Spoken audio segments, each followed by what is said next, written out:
What is up, Earth's mightiest subscribers? It's Ernie Blerd without fear. Welcome back to the channel. Today we are going to be talking about Hellions number 2 by Zeb Wells and Steven Segovia. And in this video, we're going to kind of go over why the Hellions is a great idea on paper, but not in execution. And I'm not even talking about from a reader's perspective, not like talking about the quality of the book, but just how in terms of how the team dynamic is already going off the rails. We're gonna talk about all that and more right now. But first, wash your damn hands. And let's hit that intro. Word to wise, grass only greener when it's fertilized.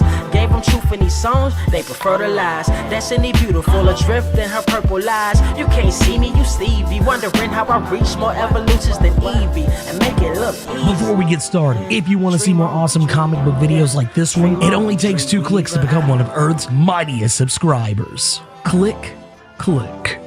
Now, when last we left off, and I know it's been a while since Hellions number 1, but last we left off the Hellions, this team was put together by the Quiet Council. It's kind of like, their demolition unit, their Black Ops team, the do-dirt team, the team that goes out and handles jobs that are specifically tailored to people who are in their particular state of mind. Now, that said, we also know they were sent to go demolish the Essex State Home for Foundlings at the order of the Quiet Council, and specifically Mr. Sinister, because, now that they have Krakoa, they don't really need this other off-site cloning facility that Sinister had used to clone the Marauders over and over and over and over and over again. They now have a better way to do it, and of course that also means getting rid of some loose ends, which is kind of why Sinister is like, hey, yeah, go take care of this. But you get this impression that when you read that first issue, he knows that something's going on there that maybe the Quiet Council doesn't know. And something that for certain he's not telling the Hellions. And that is that Madelyne Pryor is there. And not only is Madelyne Pryor there, but she had seemingly done something with the original recipe Marauders. One of the things I find really interesting about this book, and we've seen this in other books too, but I think it's just really well showcased in this one, is that, for all the complaining, the readers are like, oh, the mutants are on top, like they still don't have any, they have no adversaries, they don't have anything that stands in their way, they don't have any problems. And it's like, just because they are on Krakoa, just because, they're filthy rich, and just because, they're out here like rabbits on the island, doesn't necessarily mean they're not still dealing with people who are small-minded. Like, case in point, there's a scene at the very beginning of the book. One of the cops outside the Essex State Home for Foundlings refers to them as muties. And just as one of the other officers corrects the other police officer, they are not called muties anymore, another one chimes in saying, yes, they are now called muties with diplomatic immunity. Which is one of those things, like, I won't lie, that one kind of stung a little bit, because it is kind of indicative of, the world we live in today, where people think that just because, racism doesn't exist anymore, yes, there are still people out there that are terrible, and they are still racist. And in this case, in the case of the Hellions, it's no different. Not to mention the fact these guys are cops. It doesn't make the case any better. But one of the things that I think really leaps out in this book is just how dysfunctional this team is. This team is so dysfunctional that they're already falling apart. Like, no lie, this actually really reminds me, and it's maybe because I just literally watched this movie very recently, this reminds me of how badly the vampire team that Blade teams up with in Blade 2 falls apart. It reminds me of about roughly how bad that went down. Like, I feel like these guys literally, they had the most deaf music in the background, the whole I against they had that music in the background playing as they're slow motion walking into the Essex State Home for Foundlings, and then everything goes ass over tits immediately.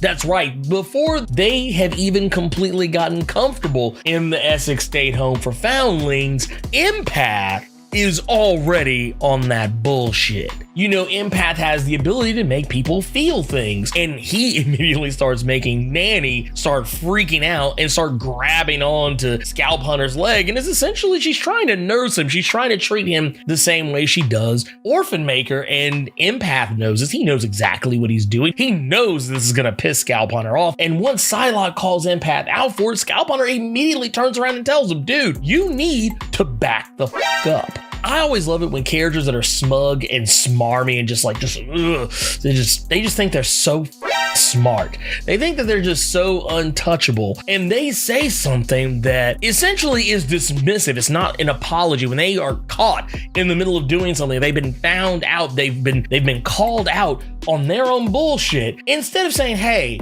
I'm sorry, I messed up, or hey, it won't happen again. Instead, they have something smug and smarmy to say because, they're smug and smarmy. I always love when they immediately get that comeuppance, and that's exactly what happens in the situation between Scalp Hunter and Empath. Scalp Hunter just says, you know what, f this shit, and splatters Empath's gray matter all across the Essex State Home for Foundlings carpet. And I actually kind of like the way everyone responds to this because, of course, we're in a room full of, well, not entirely, but mostly killers, cold-blooded killers for the most part. Yeah, everybody's just kind of like, huh, whatever. And the only one who seems to have any reaction to this is Havoc, kind of also alluding to the fact that even though, yes, he is still, broken enough that he kind of needs to be on this team, he's also probably the one person on the team who isn't as broken as everybody else. And of course, us being the readers seeing that, we also know his history, that he has been through some things, and even though he thinks that he is perfectly okay, see, he thinks he's perfectly normal. We know he is not perfectly normal. We know he is not perfectly okay. We know he is still dealing with some PTSD, but he is in denial, and Psylocke, I appreciate, is quick to remind him that, no, I'm a telepath. I can look at you and tell what's going on here. I see it. Not only that, but he is still traumatized by his time with Madelyne Pryor. And of course, they have to look no further before they reach the cloning facility within the Essex State Home for Foundlings, and when the pods and everything that, that were used for cloning, they are empty. But that doesn't mean that the people that were cloned aren't still there, because the people who were cloned were none other than the original Recipe Marauders. Mr. Sinister used to clone them over and over and over and over and over again. Matter of fact, it's something that's even brought up in one of the exposition pieces in the book, where it's not explicitly made clear who is actually doing the writing here, but more or less what is being spoken about is the fact that Scalp Hunter was the one that they brought back in the Marauders because they were trying to figure out whether or not it was even worth bringing them back to begin with. Were they inherently bad, or is their evil nature a byproduct of Mr. Sinister's repetitive cloning over and over of them? Is that what is to blame here? I also appreciate that whoever this is refers to them as the Legacy Marauders, but I still prefer Original Recipe because, it's just me. It's just me. I don't care. And it's one of those situations where they're trying to figure out whether or not the Marauders can be saved, and Scalp Hunter is kind of like, the beta test on that. But long story short, Madelyne Pryor has these Marauders under her thrall, and they're not exactly in their right mind, so to speak. Like, these Marauders are more zombified than anything else. Something that I found very interesting, considering the fact that we're dealing with Empire right now, and I'm talking about that in a separate video, but something very similar is happening in Empire, but for completely different reasons, but under similar, maybe yet different circumstances. But yeah, pretty much all of the original Recipe Marauders, maybe save for Sabretooth, are present and accounted for, and they are there to run thine fade. Scalp Hunter is actually trying to reason with Arclight, at least at first. But at the end of the day, they answer to one person and one person only, and that's Madelyne Pryor, and she is calling the shots. And when Havoc realizes that Madelyne Pryor is present, it kind of triggers all of those old emotions. Anger, fear, and maybe even somewhere in the back of his mind, maybe those old feelings that he used to have, because they used to be a thing. Whether it was for better or worse, they used to be a thing. And once again, this is stuff that all dates back to Uncanny X-Men number 223. Going back as far as when Madelyne realized Scott Summers was pretty much done with her, and Havoc and her becoming closer as a result of him trying to comfort her in her time of need, and then everything just kind of blowing out from there. And of course, over time, as they grew closer and Scott returned, and of course Madelyne Pryor instigating a whole ass entire quotey fingers entanglement between herself and Alex Summers, aka Havoc. Not that that's unfair. It's not like Scott didn't have his own entanglements going on at the time, but we ain't here to talk about that. Ultimately resulting in him becoming the Goblin Prince and, standing by her side even after she has risen up and declared herself the Goblin Queen. And whether or not that love that the two, supposedly had is real or false or whatever, it doesn't really matter. The fact of the matter is that Havoc is still real healing from his time, being a part of that.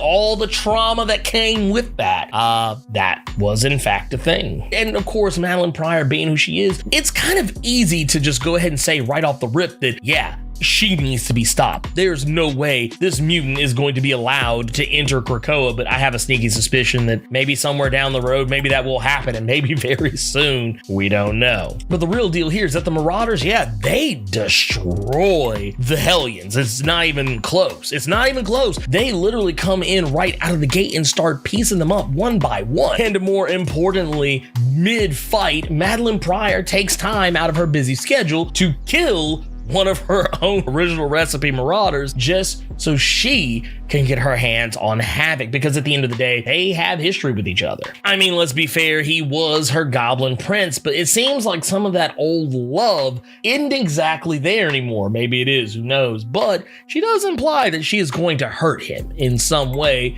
shape, form, or fashion. Now, getting back to the Marauders, one of the things I found really interesting about this is the fact that they are in some ways able to appear to be normal again. Like it almost kind of reminded me of like an Evil Dead moment. Any of you who are familiar with the the Evil Dead movie series or even the television series probably recall moments where the Deadites, they would be this these crazy demonic zombie-like creatures, and then out of nowhere, depending on who they were dealing with, they would kind of feign being normal again to basically manipulate their prey's emotions and basically soften them up for the killing blow. And that's exactly what happens here with Arclight. Arclight seems to be back to normal again. Like, it's almost like she's trying to to help Scalp Hunter in some way, to try and save him, to be like, hey, we need your help, hey, you need to get away. But that's actually not the case. She was actually setting him up for the fall, setting him up for a sneak attack. And man, it is bad. And just when you think things could get worse, it's come down to Psylocke and Wildchild. And while Psylocke is prepping to make her sneak attack to try and save the rest of the team